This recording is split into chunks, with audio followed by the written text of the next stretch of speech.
பேச்சை குறைச்சாலே பாதி பிரச்சனை இல்லை. இது வைகோக்கும் பொருந்தும், திருமாவுக்கும் பொருந்தும், எல்லோருக்கும் பொருந்தும். நீங்கள் ஊழல் சக்திங்கிறீங்க, அவங்களை ஒரு தடவையாக பிடிச்சி உள்ளே போடுறதுல ஆர்வம் காட்டிகிட்டு இருக்கிறாரு விஜய். 2 பேர் உட்காந்து ஏசி ரூமில் ஒரு ஸ்டார் ஹோட்டலில் இந்தியா கூட்டணி கூட்டத்தில் பேசினாருங்கிறது எப்படி அதை பொருத்தி பார்க்க முடியும்? ஆட்சியில் இருக்கிற ஒரு கட்சியில் 2 முக்கியஸ்தர்கள் இருவேறு கருத்தை நிலைப்பாட்டை எடுக்கிற போது சங்கடம் திருப்பி சொல்கிறேன், ஒட்டுமொத்தமாக இந்த ஆட்சிக்கு தான். மைக்க நீட்டுற இடத்துலலாம் பேசணுங்கிற அந்த ஒரு மாயை அல்லது போதையிலிருந்து தலைவர்கள் முதல்ல வெளியில் வரணும். அதுக்காக விஜய் மாதிரி டோட்டலாகவே ஒதுக்கிட்டு போங்கன்னு நான் சொல்லலை. எது அவசியமோ அந்த நேரத்தில் பேசினாலே இவ்வளோ பிரச்சனைகள் எழுறதுக்கு வாய்ப்பே இல்லை. பாமக உள்ள வரும் அப்படிங்கிற ஒரு எண்ண ஓட்டத்தில் விசிக தலைவர் திருமாவளவனோட செயல்பாடு கொஞ்சம் தடுமாறுதான். விஜய் வெளிப்படையாக பாமக ஆதரவை நாங்கள் கோரியிருக்கிறோம், அவரும் தருவதாக சொல்லியிருக்கிறார், அவருக்கு நன்றின்னு ஒரு அறிக்கை வெளியில் வர்ற அன்னைக்கு சாயங்காலம் இவர் அமைச்சரை விட்டே வெளியே வருவார் தான் நான் எதிர்பார்க்குறேன். விசிக அந்த இடத்துல இருக்காது அப்படிங்கிற பட்சத்தில் அந்த தலித் ஓட்டுகளை இழப்பதற்கு தாவேகா தயாராகும். இடைத்தேர்தல் இருங்க, நீங்கள் அடுத்தடுத்த கட்டத்துக்கு அதை நவுத்திட்டு போறீங்க. வெக்கத்தெல்லாம் தள்ளி வச்சு விஜய் கிட்ட இருந்து விஜய் பேர் ஒரு அறிக்கை வரணும், தொலைச்சு போடுவேன்னு ஒரு அறிக்கை வரணும். கட்சிக்காரன் இல்லை, தப்பே இல்லை சார், அவர் கட்சி அவர் கண்ட்ரோல் பண்ணுறாரு சார். இல்லாட்டி இப்படி தான் அசிங்கப்பட்டுட்டு போகணும்.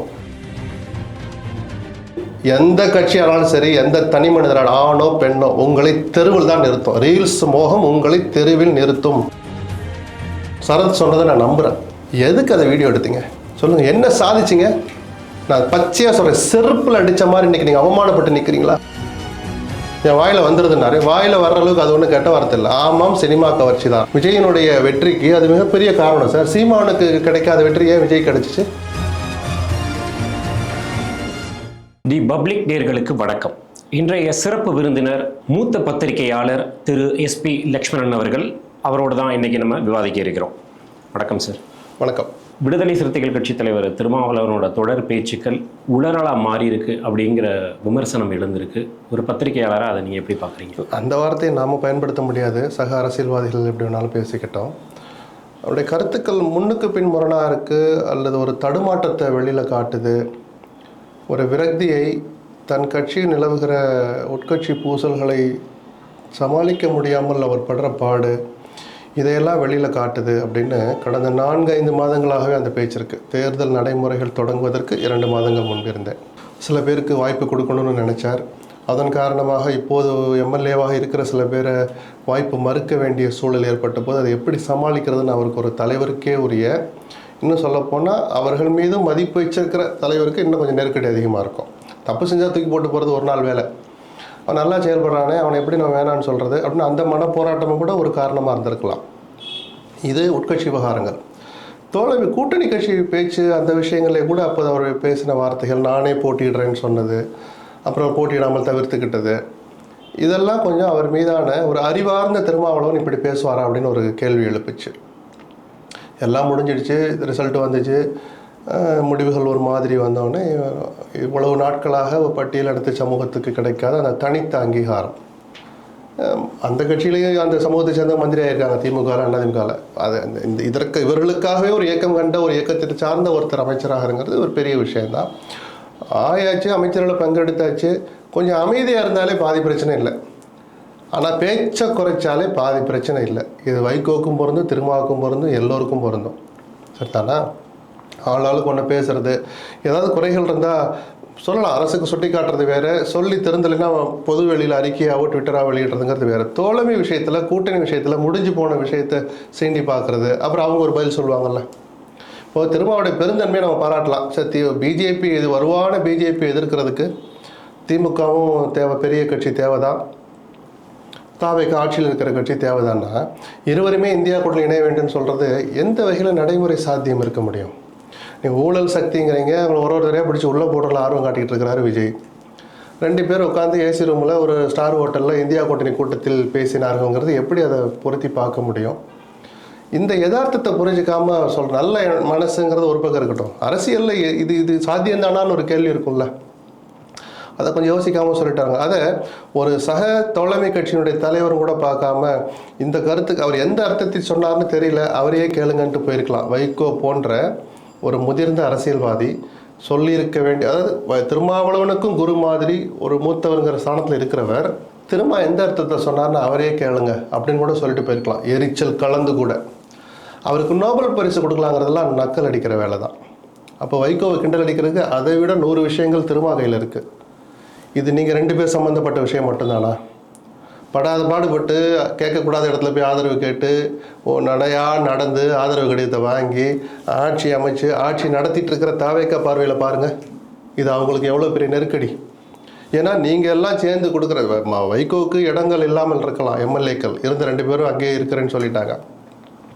இது சக எம்எல்ஏக்களை வைத்திருக்கிற மற்ற கட்சி தோழமை கட்சிகள் மனசில் என்ன தாக்கத்தை ஏற்படுத்தும் அப்படின்னு 2 பேருமே கொஞ்சம் யோசிக்கணும். அதில் மூத்தவர்கிற முறையில் வைகோவுக்கு தான் பொறுப்பு இருக்குது.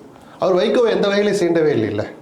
அப்புறம் அவருக்கு நோபல் பரிசு கொடுக்கலான்னு சொல்கிறதுங்கிறது கொஞ்சம் நக்கல் அடிக்கிற வேலை தான். வைகோ அதை தவிர்த்திருக்கணும். அது வேறு மாதிரி ஹேண்டில் பண்ணிட்டு போயிடலாம். இது 2மே அல்லது இன்னும் பல பேர் செய்கிறதுக்கு கூட இந்த ஆட்சிக்கு நல்லதல்ல.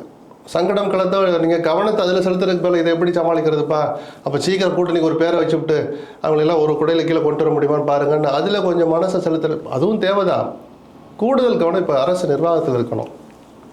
அந்த நிர்வாகத்தில் கவனம் செலுத்த வேண்டிய தாவேக்காவை உங்களை சமாளிப்பதற்கு நேரத்தை அதிகம் செலவிடுங்கள்னு சொல்கிறீங்களோன்னு தோணுதுன்னு சொல்கிறேன். இப்போ விடுதலை சிறுத்தைகளில் வன்னியரசு அமைச்சராகிட்டார்.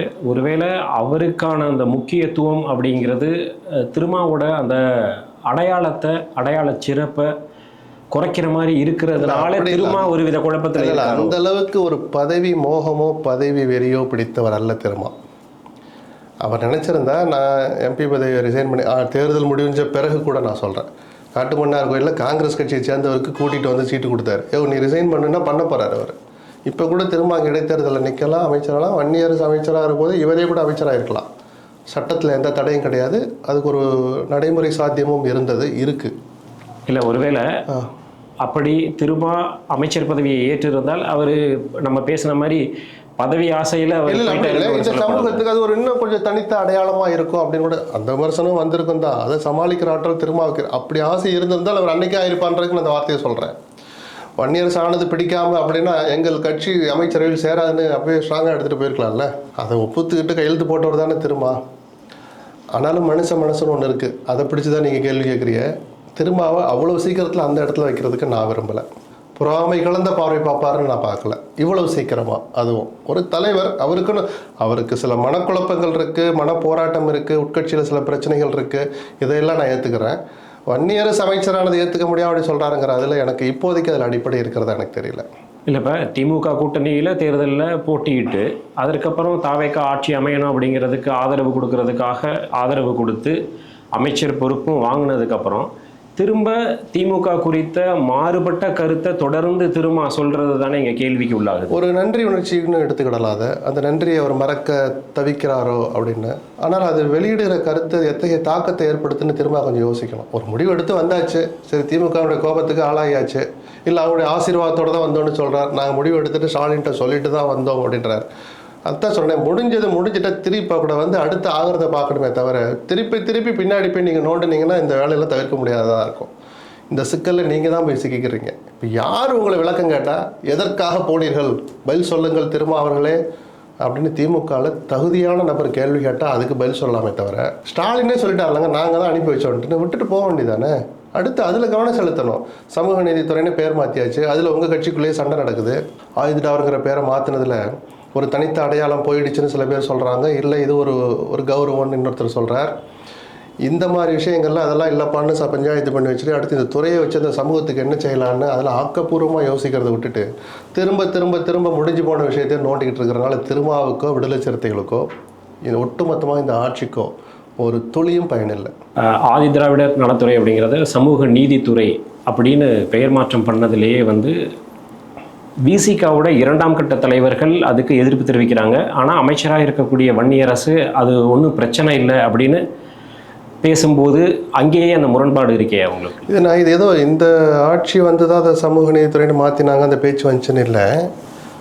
நீண்ட காலமாகவே டாக்டர் கிருஷ்ணசாமி ஒரு 20-25 வருஷம் முன்னாடி சொல்லிட்டு இருக்கிறாரு, இது ஒட்டுமொத்த பட்டியல் இனத்தவர்களுக்கான அவருடைய நலனுக்கான துறைங்கிற போது அது என்ன ஒரு கம்யூனிட்டியை பற்றி, ஆதி திராவிடங்கிறது ஒரு கம்யூனிட்டியை குறிக்குது. அதுக்கு வரலாறாக நீங்கள் என்ன வேணாலும் சொல்லலாம். நடைமுறையில் அது ஒரு குறிப்பிட்ட சமூகத்தை குறிக்கிற ஒரு சொல்ல மற்ற சமூகங்களுக்கும் சேர்த்து இயங்குகிற ஒரு துறைக்கு பொது பெயராக எப்படி வைக்கலாம் அதனால் ஆதிதிராவிடங்கிற பேரையே மாற்றணுன்னு தான் கிருஷ்ணசாமி நீண்ட காலமாக சொல்லிட்டு இருந்தார். அப்போ அதை கடுமையாக எதிர்த்தவங்க விடுதலை சிறுத்தைகள். ஏன்னா அவருடைய மெஜாரிட்டி அதன் முழுமையான ஒரு ஆதரவுங்கிறதே அந்த சமூகத்தவர் தான். அப்படி அந்த பழைய அந்த உணர்ச்சி கலந்த அந்த ஒரு போராட்டத்தை திருப்பி இது கிளறி விட்டுட்டுச்சுன்னு தான் பார்க்குறேன். அது துரதிர்ஷ்டவசமாக ரவிக்குமாரே ஒரு ட்விட்டை போட்டது அது ஒரு தர்ம சங்கடத்தை திருமாவளவனுக்கு ஏற்படுத்தியிருக்கும். அப்போ என்ன பண்ணணும், மற்ற விஷயங்களை நான் சொன்னேன் இல்லையா, இந்த கூட்டணி இந்த பழைய வரலாறுலாம் தூக்கி தூரம் போட்டுட்டு 2 மாதம் வரலாறு தான், நேற்று நடந்ததே வரலாறு தான், இன்றைக்கி அவ்வளோ தூரம் ஃப்ளாஷ் நியூஸ் பிரேக்கிங் நியூஸ் ஓடிக்கிட்டு இருக்கு. ஒரு உயர்மட்ட குழுவை கூட்டி அந்த கட்சியினுடைய நிர்வாக குழு ஏதோ ஒரு பேரை வச்சு கூட்டி ஒரு முக்கியமான நிர்வாகிகள் 10 பேர் உட்கார வச்சு முதல்ல அவர் தன்னுடைய கட்சியை கட்டுப்படுத்த வேண்டிய கட்டாயம் இருக்குது. இந்த துறை மாற்ற பெயர் விவகாரத்தில் நம்மளுடைய கட்சி நிலைப்பாடு என்ன, அந்த பெயர் மாற்றத்தில் நம்மளுடைய புரிதல் என்ன, முதல்ல இதை திருமாவளவனும் தெரிஞ்சுக்கிடணும், தான் தெரிஞ்சுக்கிட்டதை எடுத்த முடிவை மற்றவர்களுக்கும் சொல்லி புரிய வைக்கலைன்னா இப்படி பொது வழியில் 2 பேரும் இப்படி கிட்டத்தட்ட அடிச்சுக்கிறதுன்னு கொலைக்கெல்லாம் சொல்லலாம். அவர் கருத்தை சொன்னார், நான் என் கருத்தை சொன்னேன்லாம் கடந்து போக முடியாது. ஆட்சியில் இருக்கிற ஒரு கட்சியில் 2 முக்கியஸ்தர்கள் இருவேறு கருத்தை நிலைப்பாட்டை எடுக்கிற போது சங்கடம் திருப்பி சொல்கிறேன், ஒட்டுமொத்தமாக இந்த ஆட்சிக்கு தான். திரும்ப இதில் கவனம் செலுத்துகிறோம். ஒன்றும் பெரிய தப்பு இல்லை, விவாதத்துக்குரிய விஷயந்தான் அது. அதை தேவேந்திர வேளாளர்கள் இதை ஒரு வகையில் ரசிப்பாங்க, ஏன்னா அவங்களுடைய நீண்டகால கோரிக்கை இது. பட் ஆதிதிராவிடர்கள் அப்படிங்கிற அந்த அடையாளப்படுத்தப்பட்டவர்கள் இதை எவ்வளோ தூரம் ஏற்பாங்கங்கிறதுல ஒரு முரண்பாடு இருக்குது. அதை தான் ரவிக்குமாருடைய ட்வீட் சொல்லுது. இதில் உட்காந்து பேசி இதில் இருக்கிற நல்லதெண்டா கெட்டதெண்டா எதனால் இந்த மாற்றம் தவிர்க்க முடியாதது அப்படின்னா திரும்ப தான் எடுத்து சொல்லி தன் கட்சியினருக்கு முதல்ல ஒரு புரிதலை ஏற்படுத்தணும். அப்படி இல்லைன்னா சங்கடம் எல்லோருக்கும் தான், அவருக்கும் இந்த ஆட்சிக்கும் சொல்கிறேன். இப்போ திமுக கூட்டணியிலிருந்து விடுதலை சிறுத்தைகள் வெளியில் வந்து தாவேகாவுக்கு ஆதரவு கொடுத்த பிறகு திமுகவினர் விசிகாவினரை சீன்றாங்க அப்படின்னு சொல்லப்படுற அந்த குற்றச்சாட்டுக்கு அமைச்சர் வன்னியரசு பதில் பேசுகிறார். 2 நாட்கள் முன்னாடி நடந்த கூட்டத்தில் கூட நாங்கள் திருப்பி அடிப்போம் அப்படின்னு சொல்கிறார். ஆனால் ரவிக்குமார், சிந்தனை செல்வன் போன்ற அந்த 2ஆம் கட்ட தலைவர்கள் வந்து அந்த திமுக ஆதரவு நிலையில் இருக்காங்களோ ஒரு கேள்வி இருக்குது. ஒருவேளை விடுதலை சிறுத்தைகளில் டாப் டு பாட்டம் மேலிருந்து கீழே வரைக்கும் ஒருவேளை திமுக ஆதரவு அப்படிலாம் சொல்லி பீதியை கிளப்பாதிய. எல்லா கட்சியிலையும் எல்லா நிலைப்பாட்டுக்கும் ஆதரவும் எதிர்ப்பும் இருக்கும். திமுகலையும் அது உண்டு, காங்கிரஸில் சொல்லவே வேண்டாம். அதில் இருவேறு நிலை பல்வேறு நிலைகள் இருக்கும். அதில் நம்ம எப்போவே போய் அதை போய் ஒரு பிளவை நோக்கின விஷயத்தை பார்வையை கூட நம்ம பார்க்கக்கூடாது. நான் தான் ஒற்றை வரியில் சொன்னேன்னா, ஒரு உயர்மட்ட குழுவை கூட்டுங்க, உங்கள் கட்சியில் யாரெல்லாம் முக்கிய சொல்ல கூட்டு பேசுகிற போது இந்த துறை பெயர் மாற்றத்தை மட்டும் இல்லை எல்லாத்தையுமே விவாதிக்கட்டும். பொது வெளியில் கருத்து சொல்கிற போது கொஞ்சம் கவனமாக இருங்கப்பா, இனிமேலுக்கு ஏதாவது கருத்து சொன்னால் நான் சொல்லிக்கிறேன். ஆனால் கொஞ்ச நாளைக்கு திரும்பவே பேசாமல் இருக்கு நல்லது. அவர் சொல்கிறதே பல பிரச்சனைகளுக்கு அடி போடுது. அனாவசியமாக யாரும் கருத்து சொல்லணும், ஒரு கட்டுப்பாட்டை விதிக்க வேண்டியதில் நீங்கள் சொன்ன இப்போ இது எழுப்புற இந்த கேள்வியும் சேர்த்து தான் நான் சொன்னேன். பல விஷயங்களை விவாதித்து ஒரு கட்டுக்குள்ளே வைக்கலைன்னா எவருக்கும் அது தர்ம சங்கடம் தான். சின்ன கட்சி பெரிய கட்சி ஆட்சியில் பங்கெடுக்காது அப்படிலாம் இல்லை.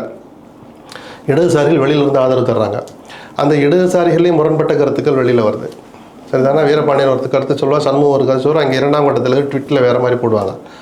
நிஜமான உணர்வை இவங்க துணிச்சலாக போடுவாங்க. அவங்க நம்ம தோழமை கட்சி கூட்டத்தில் போய் உட்காரணுமே முகத்தை காட்டணுமே அவங்க கொஞ்சம் பதுங்கியோ பாலிஷாவோ சொல்லுவாங்க. எல்லா கட்சியிலையும் தவிர்க்க முடியாது. பட் திருமாவளவன் விஷயத்தில் இந்த சமீப ஓரிரு மாதங்களாக பொதுவெளியில் இவ்வளவு கருத்துக்கள், பல்வேறு கருத்துக்கள் வர்றது அவருக்கும் ஒரு கட்சிக்கும் நல்லதல்ல. உடனடியாக தன் நிர்வாகிகளை கூப்பிட்டு பேச வேண்டிய இடத்தில் திருமாவளவன் இருக்கிறார், அல்லது அந்த இடத்தில் காலம் கொண்டு வந்து அவரை நிறுத்தி இருக்கிறதுன்னு தான் நான் சொல்லுவேன். தள்ளி போடுறது அவருக்கு நல்லதல்ல. இன்னைக்கு செய்தியாளர்கள் சந்திப்பில் கூட திருமாவளவன் எனக்கு ப்ரெஸ் மீட்டு கொடுக்கறது, செய்தியாளர்களை சந்திக்கிறதையே வேண்டாம் தவிர்த்திடலாம் நினைக்கிறேன். இந்த முடிவை எடுக்கிறதுக்கு எவ்வளோ நாள் ஆச்சா? இதை ஒரு என்னைக்கோ எடுத்துருக்கணுமே. தவிர்க்கணும்னா டோட்டலாக ஃபுல் ஸ்டாப் வைக்க சொல்லலை. எது தேவையோ சொல்லணும், எது அறிக்கை விடணும் விட்டுட்டு போயிடணும். மைக்க நீட்டுற இடத்தையெல்லாம் பேசுகிற ஒருவருக்கும் இது ஒரு பாடம் தான். எதையாவது ஒன்று அவங்க நீங்கள் சும்மா இருப்பீங்களா, எதையாவது 2 கேள்வி கேட்பீங்க, வாயை பிடுங்குவீங்க. அவங்க ஏதோ ஒரு விரக்தியில், ஒரு வேலை பழுவில், நெருக்கடியில், ஒரு ஆதங்கத்தில், எரிச்சல்லன்னு பல்வேறு உணர்வுகளுக்கு ஆட்பட்டவர்கள் தான் தலைவர்களும். அவங்களும் மனுஷங்க தானே.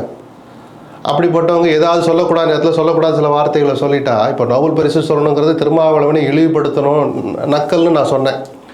நக்கல் படுத்தணுங்கிறது வைகோவுக்கு நோக்கம் இல்லாமல் இருந்திருக்கலாம். மைக்கை கொண்டு நீட்டி அந்த மைக்கை பார்த்துட்டு நிற்க வந்து அந்த வார்த்தை வருது அப்படின்ட்டு போய்கிட்டே இருந்தால் தேவையா? அதை தவிர்த்துருக்கலாம்ல. ஸோ அனாவசியமாக அல்லது நீட்டுற இடத்துலலாம், மைக்க நீட்டுற இடத்துலலாம் பேசணுங்கிற அந்த ஒரு மாயை அல்லது போதையிலிருந்து தலைவர்கள் முதல்ல வெளியில் வரணும். அதுக்காக விஜய் மாதிரி டோட்டலாகவே ஒதுக்கிட்டு போங்கன்னு நான் சொல்லலை. எது அவசியமோ அந்த நேரத்தில் பேசினாலே இவ்வளோ பிரச்சனைகள் எழுறதுக்கு வாய்ப்பே இல்லை. திருமாவோட கருத்து வந்து அந்த திமுகவை விட்டு கொடுக்காத தனம் அப்படின்னு ஒன்று இருக்குல்ல, அப்போ திருமா மனசில் என்ன இருக்கு? இல்லை, அது ஒன்றும் அவ்வளோ பெரிய தேச விரோதமா இல்லை கட்சி விரோதமா சொல்லுங்கள். இவ்வளோ நாளாக தோழமையில் இருந்தார், எவ்வளோ பேருக்கு அந்த ஆட்சியின் மூலமாக உதவிகள் செஞ்சு கொடுத்துருப்பார். நம்ம நாகரிகமாகவே சொல்லுவோமே, தப்பும் இல்லை, அதுக்கு தானே கட்சி நடத்துகிறார், அதுக்கு தானே ஆதரவு கொடுத்தார். அப்படின்ட்டு ஒரே நாளில் இப்படி விலகி வந்த மாதிரி வந்ததில்லை. நான் சொன்னேன்ல, நன்றி உணர்ச்சியும் ஒரு காரணமாக இருக்கலாம்னு கொஞ்ச நேரம் முன்னாடி. நன்றி உள்ளவராக திரும்ப இருக்கிறார், அவருடைய மனசு இலகின மனசுன்னு அப்படி எடுத்துகிட்டு போனேன். அதில் போய் கீறி பார்த்து போஸ்ட்மார்ட்டம் பண்ணுறதுக்கு அதில் ஒன்றும் இல்லையே. ஒருத்தர் ஒரு ஒரு ஒரு நெகிழ்வான ஒரு உணர்வை வெளிப்படுத்துறதே எவ்வளோ பெரிய கேள்விக்குரியதாகிடுச்சு பார்த்தீங்களா? அப்படி ஆகிப்போச்சு அரசியல். அவர் சொன்னாலே ஏதோ குத்தம் பண்ணிட்டாருங்கிற மாதிரி. நடைமுறை சாத்தியம் மட்டும் எது இந்தியா கூட்டணியில் போய் 2 பேரும் ஒன்றா உட்காரணுங்கிற நடைமுறை சாத்தியம் மட்டும் அவர் யோசிக்க தவறிட்டான்னு சொன்னே தவிர, திமுக மீது கொஞ்சம் நன்றி உணர்ச்சியோடு இருக்கிறது ஒன்றும் தப்பு இல்லை. இவரும் ஆதாயம் அடைஞ்சார்ல, இந்த கட்சியும் ஆதாயம் அடைஞ்சதில்லை. 2 எம்பிக்கள் ஜெயிக்க வச்சு திமுக போன்ற பெரிய கட்சிகளை ஜெயிக்க முடிச்சிருக்க முடியுமா? அதுபோல் பரஸ்பரம் தான். விடுதலை சிறுத்தைகளுடைய ஆதரவு இல்லாமல் பல தொகுதிகளில் திமுக எம்எல்ஏ எலெக்ஷன்லையோ எம்பி எலெக்ஷன்லையோ ஜெயிச்சிருக்கவும் முடியாது, அல்லது இவ்வளோ மார்ஜின் வந்திருக்க முடியாது. இவங்களுடைய ஆதரவு அவங்களுக்கு ஏதோ ஒரு வகையில் உதவி பண்ணியிருக்கு. அந்த பரஸ்பர நன்றி உணர்ச்சியும் ஒரு காரணமாக இருந்திருக்கலாம். தாவேகாவுக்கிட்ட அன்புமணி நெருக்கம் காட்டுவதன் மூலமாக பாமக உள்ள வரும் அப்படின்னு சொல்லப்படுற நேரத்தில், ஒருவேளை பாமக உள்ள வரும் அப்படிங்கிற ஒரு எண்ண ஓட்டத்தில் விசிக தலைவர் திருமாவளவனோட செயல்பாடு கொஞ்சம் தடுமாறுதா? அதுக்கு இப்போ தடுமாறணும்னு அவசியமே இல்லை. அவர் ஏற்கனவே தெளிவான நிலைப்பாட்டை எடுத்துட்டார்ல. ரொம்ப வருஷத்துக்கு முன்னாடி இல்லை, 3 மாதம் 2.5 மாதம் 3 மாதம் முன்னாடி டாக்டர் ராமதாஸ் தலைமையிலான பாமக அல்லது பாமக திமுக அணிக்கு வந்தால் நாங்கள் அந்த அணியில் இருக்க முடியாது அப்படின்னு சொன்னார். திமுகவுக்கு உத்தரவு போடுகிற இடத்துல நாங்கள் இல்லை, ஆனால் நாங்கள் இருக்க மாட்டோம்னார். தெளிவாக நிலைப்பாட்டை சொன்ன பிறகு அதே நிலைப்பாட்டில் தான் இன்றைக்கி இருப்பார். ஒருவேளை விஜய் வெளிப்படையாக பாமக ஆதரவை நாங்கள் கோரியிருக்கிறோம், அவரும் தருவதாக சொல்லியிருக்கிறார், அவருக்கு நன்றின்னு ஒரு அறிக்கை வெளியில் வர்ற அன்னைக்கு சாயங்காலம் இவர் அமைச்சரை விட்டே வெளியே வருவார் தான் நான் எதிர்பார்க்குறேன். இது நான் சொல்லலை, திரும்பவே சொல்லியிருக்கிறார்.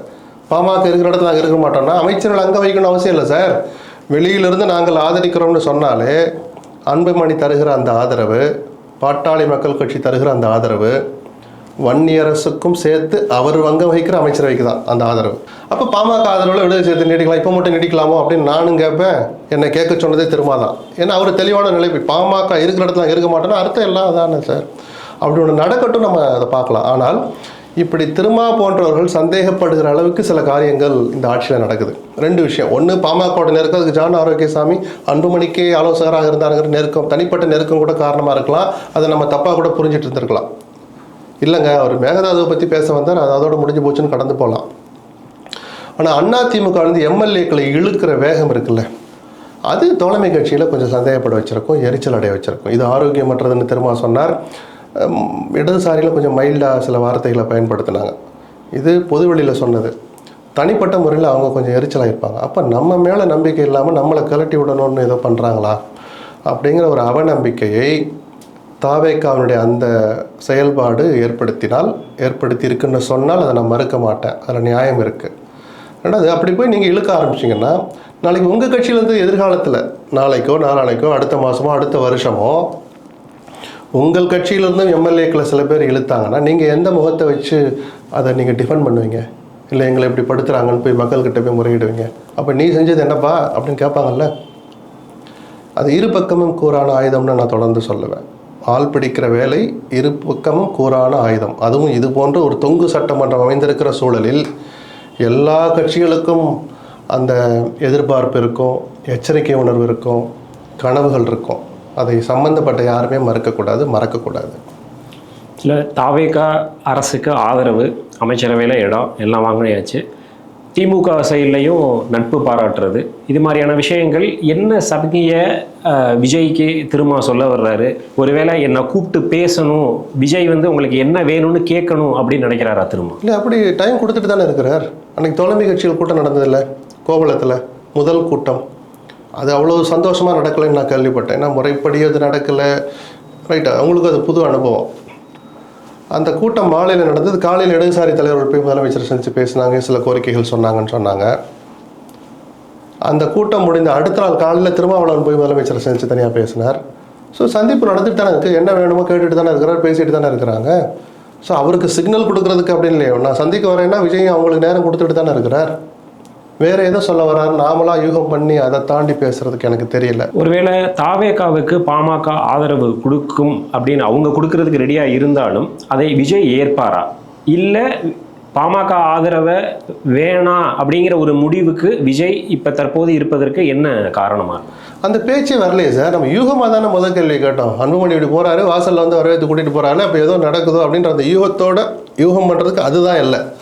அதை தாண்டி இவர் கொடுத்தால், இவர் கொடுக்க மறுத்தால், அவர் ஏற்க மறுத்தால், அடுத்தடுத்த கேள்விகளுக்கெல்லாம் யூகங்களுக்கு பண்ணக்கூடாது, நம்ம தப்பாக போயிடுவது. இல்லை அது அப்படி ஒரு வாதம் வரட்டும். பாமக என்னைக்கா சொல்லியிருக்கா நாங்கள் இந்த அரசை ஆதரிக்கலாமா வேண்டாமா என்று பரிசீலிக்க போகிறோம், அடுத்த மாதம் எங்கள் செயற்குழுவில் முடிவெடுப்போம், அன்புமணி தான் சொல்லியிருக்காரா? இல்லை, சொல்லலை. விஜய் பாமக ஆதரவு தந்தால் நாங்கள் ஏற்பது குறித்து பரிசீலிப்போம், புசி ஆனந்தோ விஜயோ தாவேக்காவோ சொல்லியிருக்காங்களா? அந்த சூழலே வராத போது அதை தாண்டி அது வாதிக்கிறதுக்கு வேலைகள் இல்லை. அரசியல் பார்வையில் ஆஃப்டர் த எலெக்ஷன் வந்து சௌமியா அன்புமணி போய் விஜயை பார்த்துட்டு வந்தது, அதுக்கடுத்து அன்புமணி வந்து தாவேக்கா கவர்மெண்ட்டுக்கிட்ட காட்டுற நெருக்கம், இது எல்லாமே ஒரு கேள்விகளை எழுப்பியிருக்கு. அப்படி ஒருவேளை அவர் பாமக தாவேக்கா அணியில் இணைந்தால் அந்த இடத்தில் திருமாவளவன் இருக்க மாட்டான்றதோடு நம்ம முடிச்சுக்கிட்டோம். அதுக்கு மேலே இப்ஸ் அண்ட் பட்ஸ் பேசியிருக்கிறது இடம் இல்லைன்னு சொல்கிறேன் நான். யூகங்களுக்கு அதுதானே சார் எல்லை. மீதில் நடக்கட்டும், நடந்தால் தான் நம்ம கருத்து சொல்ல முடியும். விஜய் ஏற்பாரா, ஏற்கலைன்னா ஏன் சார் ஏற்க மாட்டார்னா அது அடுத்தடுத்த எல்லைகளை தாண்டி போகுது. அது அவ்வளோலாம் யூகம் பண்ணி நம்ம ரொம்ப கஷ்டப்பட வேண்டாம். ஒருவேளை உங்கள் வாதப்படி பாமக வந்தால் அந்த இடத்துல விடுதலை சிறுத்தைகள் இருக்காது. ஏன் வாதப்படிக்கல? திருமாவளவன் வாதப்படி. ஓகே, திருமாவளவன் வாதப்படி பாமக உள்ளே வந்தால் விசிக அந்த இடத்துல இருக்காது. அப்படிங்கிற பட்சத்தில் அந்த தலித் ஓட்டுகளை இழப்பதற்கு தாவேக்கா தயாராகுமா? ஏன்னா இடைத்தேர்தல் இருங்க, நீங்க அடுத்தடுத்த கட்டத்துக்கு அதை நவுத்திட்டு போறீங்க. அந்த சூழல் வரட்டும். திருமாவளவன் இலக்க தயாராகிறாரா விஜய்? இல்லை ஒரு சமூக ஒற்றுமைக்கு இது ஒரு வழியா இருக்கும், 2 பேரும் இருங்கன்னு சொல்றாரா? இதெல்லாம் தெரியாம அவர் வெளியில் வந்தால் அந்த தலித் வாக்கு வங்கி என்ன ஆகும்? நீங்க 1000 கேள்வி கேட்டால் நான் அதை தாண்டி பேச மாட்டேன். தாவேக்கா மினிஸ்டர்ஸ் அவங்களோட செயல்பாடு இது எல்லாமே ஒரு சில மினிஸ்டர்ஸ் மீது விமர்சனங்கள் வருது. லேட்டஸ்ட்டாக கூட ஸ்ரீவைகுண்டம் தொகுதி எம்எல்ஏ வந்து ரோட்டில் போன ஒரு லாரியை நிப்பாட்டி டயர் எப்படி இருக்குது, பெயிண்ட் எப்படி இருக்குது, அது வந்து இன்றைக்கி வந்து ரொம்ப பேசு பொருளாக. அவங்களுடைய எல்லை எது, அதிகாரம் எது, நம்ம எதை செய்யணும் செய்யக்கூடாதுன்னு ஆட்சி அதிகாரத்துக்கு புதுசாக வந்திருக்கிறாங்க அப்படின்னு முதல்ல ஒரு பரிதாபம் இல்லை, யதார்த்த பார்வை பார்த்தோம் நம்ம எல்லோருமே. ஆனால் அது அத்து மீறுதோ எல்லை மீறுதோ அப்பாவிங்கிற முகத்தை வச்சுக்கிட்டு எல்லை மீறி சில வேலை பண்ணுறாங்களோன்னு எரிச்சலை ஏற்படுத்துகிற அளவுக்கு இந்த ஆய்வு போய்கிட்டு இருக்கு. இத்தனைக்கு புசி ஆனந்த் நேற்று நிர்மல்குமார் மூலமாக ஒரு அறிக்கையோ பேட்டியோ கொடுத்தாங்க. யாரும் தங்கள் துறை சார்ந்து அதை தாண்டி சிஎம் விஜய் அவர் பேரில் வராதனால நான் அவர் பேரை சொல்லலை. அப்படின்னா விஜய் பேரை நான் சொல்லியிருப்பேன்ல, நானும் பத்திரிகை படிக்க போறல, நானும் பேப்பறேன். முதல்வர் சொன்னதாக சொல்கிறார்கள். இந்த ஆட்சி அப்படிதான் போயிட்டு இருக்கு. அவர் நான் திரும்ப சொல்றேன், வெக்கத்தெல்லாம் தள்ளி வச்சு விஜய் கிட்ட இருந்து விஜய் பேர் ஒரு அறிக்கை வரணும், தொலைச்சு போடணும் ஒரு அறிக்கை வரணும். கட்சிக்காரன் இல்லை, தப்பே இல்லை சார், அவர் கட்சி அவர் கண்ட்ரோல் பண்ணுறாரு சார். இல்லாட்டி இப்படி தான் அசிங்கப்பட்டுட்டு போகணும். கீர்த்தனாவுடைய சேஷ்டைகளை பாருங்கள். ஒரு அமைச்சருங்கிற எல்லையை தாண்டி தன் தொகுதியாகவே இருக்கட்டும், அந்த அரசு பள்ளி மாணவி கிட்ட போயிட்டு அவர் அவர் நல்ல பதில் சொல்கிறார், சரியான பதிலை சொல்கிறார், அப்ரிஷியேட் பண்ணணும்னு கூட தோணலை. அது தப்பாக சொல்லும்போது மட்டும் நீங்கள் வேறு மாதிரி வேணா அதை எதுக்கு ரீல்ஸ் பண்ண நான் எடுக்கலைங்கிறாங்க. ரைட், உண்மை தான், அமைச்சர் சொல்கிறத நான் மதிக்கிறேன். அவங்க ரீல்ஸ் சொல்லிடலை. எதுக்காக கேமரா உள்ளே கொண்டு போனீங்க? எதுக்காக நீங்கள் அனுமதிச்சிங்க? ஒரு அமைச்சரை மீறி எந்த சேனல் ஆனாலும் இருக்கட்டும் சார், உள்ளே போவாங்க சார். பிஎஸ்ஓ கூப்பிட்டு அவங்களை வெளியே நிறுத்துங்க. நீங்கள் வெளியே போகாத வரைக்கும் நான் ஆய்வு பண்ண மாட்டேன், உட்காருங்க. யார் உங்களை தடுத்தா? அந்த மோகம், அந்த போதை, நான் அந்த வார்த்தையை மிகச்சரியாக பயன்படுத்துகிறேன். இது ஒரு போதை. உங்களை எந்த கட்சியானாலும் சரி, எந்த தனி மனிதரான ஆணோ பெண்ணோ உங்களை தெருவில் தான் நிறுத்தும். ரீல்ஸ் மோகம் உங்களை தெருவில் நிறுத்தும். அமைச்சர் சரத் இன்னைக்கு அவமானப்பட்டு கூணி குறுகி நிற்கிறாரு. பீர் குடிக்கிறது ஒன்றும் பெரிய தேச விரோதம் இல்லை. ஆனால் நீங்கள் அதை குடிக்கிறத சந்தோஷத்தை அனுபவிச்சுட்டு பேசாமல் போகாமல் அதை ஒரு வீடியோ எடுத்து அதை ஒரு இதில் பதில் போட்டு அதை ஒருத்தர் அப்படியே சேவ் பண்ணி வச்சுருந்து இன்றைக்கி நேரம் பார்த்து வெளியே விட்டு இன்றைக்கி தலை குனிஞ்சு நிற்கிறீங்களா? அந்த மாத்திரையை நசுக்குங்க. குழந்தை வச்சுருக்கிறவங்க தான் அவருடைய அந்த வலி என்னான்னு தெரியும். காய்ச்சலோ தலைவலியோ தான் குழந்தை பாதிக்கப்பட்டால் துடிச்சிருப்பார். சரத் சொன்னதை நான் நம்புகிறேன். எதுக்கு அதை வீடியோ எடுத்தீங்க சொல்லுங்கள்? என்ன சாதிச்சிங்க? நான் பச்சையாக சொல்கிறேன், செருப்பில் அடித்த மாதிரி இன்றைக்கி நீங்கள் அவமானப்பட்டு நிற்கிறீங்களா? அந்த குழந்தை என்ன பாடுபட்டுச்சு? உங்கள் மனைவியை கொண்டாந்து நிறுத்தி நீங்கள் விளக்கம் சொல்கிறீங்க. உங்களுக்கு தேவையாது. சரத்துக்காக தான் நான் பேசுகிறேன். இதை அந்த வீடியோ ரீல்ஸுங்கிற பேரில் சோஷியல் மீடியா போதையில் நீங்கள் பண்ண வேலை நிஜமாகவே அதை மாத்திரன்னு நான் 100% நம்புகிறேன். பிள்ளையை பற்றி அப்பனுக்கு தான் தெரியும். அவர் அந்த இடத்த நான் பாதுகாக்க நான் தயார். பீரே குடிச்சிருந்தாலும் தப்பு இல்லை, மந்திரியாருக்கு முன்னாடி பண்ணார். இப்போது சாயங்காலம் கோட்டைக்கு போகிறாரு, 6 மணி ஆனால் நேராக பப்புக்கு போகிறாருன்னு சொல்லி ஒரு வீடியோ போடுங்க, அவரை உடனடியாக மந்திரி பதவி எடுக்கணும், நான் தான் குரல் கொடுப்பேன். எப்பயோ பண்ணது அதில் மந்திரி ஆகிறதுக்கு எம்எல்ஏருக்கு முன்னாடி பண்ண வீடியோ எடுத்துக்கொண்டு வச்சு அவர் பதவியை பறிக்கணும்னு சொல்கிறது தப்பான முன்னுதாரணம். எல்லோருக்கும் இன்னொரு பக்கம் இருக்குது. அது கடந்த காலத்தை கிளறி பார்த்தா நாற்றம் எடுக்கும், குறிப்பாக அரசியல்வாதிகளுக்கு. அந்த காரணமாக சரத் பதவியை பறிக்கக்கூடாது தான் நான் சொல்லனே தவிர, இந்த ரீல்ஸ் மோகன் தான் அவரை இந்த கதிக்கு ஆளாக்குச்சுங்கிறத நான் உறக்க சொல்லுவேன். இது எல்லோருக்கும் ஒரு பாடம். ஒட்டுமொத்த அமைச்சரவைக்கும் ஒட்டுமொத்த தாவேக்காவினருக்கும் ரீல்ஸில் ஈடுபடுகிற எந்த அரசியல் கட்சியினருக்கும் அர்த்தமற்ற ரீல்ஸ். நல்ல விஷயங்கள் எவ்வளோ வருது சார் ரீல்ஸில், மனிதாபிமானத்தை எடுத்து காட்டுற மாதிரி, மற்றவங்களுக்கு உதவி செய்ய காட்டுற, இந்த விஷயத்தை நம்ம செய்யலேன்னு ஏங்குற மாதிரிலாம் சில விஷயங்கள் இருக்குது. அதை காட்டுங்களேன்.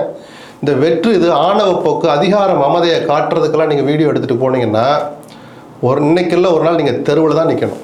விஜய் மீது ஒரு திரை பிம்பம் மூலமாக, அந்த கவர்ச்சி மூலமாக ஆட்சியை பிடிச்சிட்டாருன்னு ஒரு பார்வை விமர்சனம் இருக்குது பட்சத்தில், நேற்று அவர் எக்மோர் ஹாஸ்பிட்டலுக்கு போய் அவர் இன்ஸ்பெக்ஷன் பண்ணும்போது நீங்கள் உள்ளே பார்த்தீங்கன்னா அந்த லவுட் நாய்ஸ் இருக்குது பார்த்தீங்களா, சத்தம் இருக்குது பார்த்தீங்களா, அது கிட்டத்தட்ட அவரை ஒரு நடிகராகவே மக்கள் பார்க்குறாங்களோ ஒரு மனநிலை இருக்குல்ல.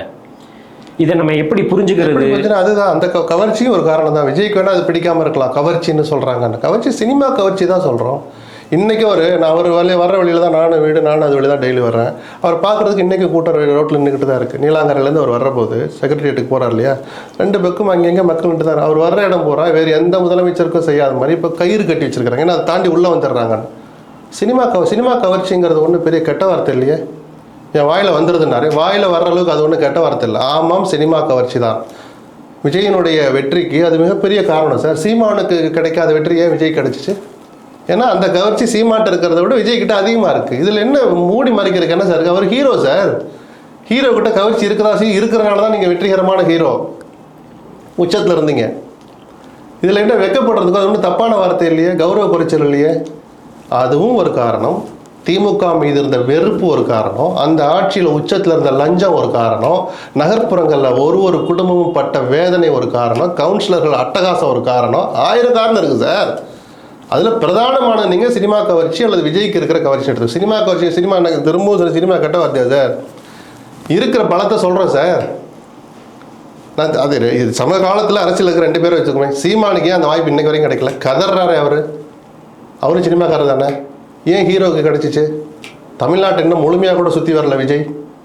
அத்தனை மாவட்டங்களுக்கு போகக்கூட இல்லை, முதலமைச்சராகவே ஆயிட்டாரு. அவருக்கான வெளிச்சம் வேற, அவருக்கான வெளிச்சம் வேற. ஹீரோங்கிறது அதானே சார், இது யதார்த்தம் சார்.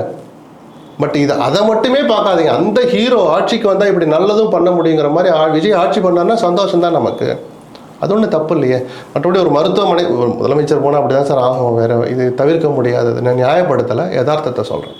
இந்த கரூர் விஷயத்தில் அது ஆக்சுவலாக உச்சநீதிமன்றத்தில் கேஸ் ஹியரிங் இருக்குது அப்படின்னு ஒரு சைடு வச்சுக்கிட்டாலும் கூட, இப்போ நாளைக்கு முதலமைச்சர் விஜய் கரூர் போகிறார். இதில் ஒரு கேள்வி எழுது, அந்த 41 பேரோட குடும்பத்துக்கு அரசு வேலை கொடுக்கறது அப்படிங்கிறது ஒரு பேசுபொருளாக இருக்குது. அதை கேள்வி எழுப்புறாங்களே, அது கொடுப்பது நியாயமா? இல்லை, மனிதாபிமான அடிப்படையில் சரிதான். நியாயம்ன்ற வார்த்தையை விட சரின்னு சொல்லலாம்.